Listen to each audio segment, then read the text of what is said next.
Eksklusibong nakapanayam ng GMA News ang isang Muslim leader sa Marawi na nakipag-usap sa Maute Group noong magkaroon ng tigil-putikan o tigil-putukan nitong June 25. Ayon sa kanya, may nagtitip daw sa mga Maute tungkol sa galaw ng militar. Nakatutok si Ivan Mayrina Exclusive. Magdadalawang buwan nang pinapaulanan ng mga bomba at bala ng militar ang pwesto ng Maute sa Marawi.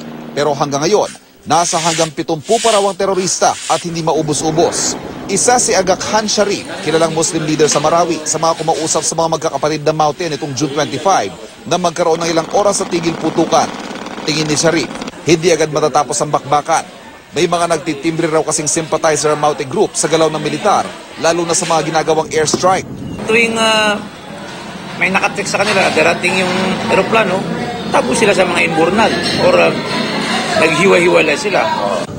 Matagal na panahon rin daw bago maubos ang kanilang supply ng pagkain. Noong Eid al-Fitr, mga isang buwan na yun, mga 33 days na yung mga grocery parang hindi pa nagalaw. Ibig sabihin, hindi nila maubos. Hindi lang siguro mga 7 pharmacy yung control nila.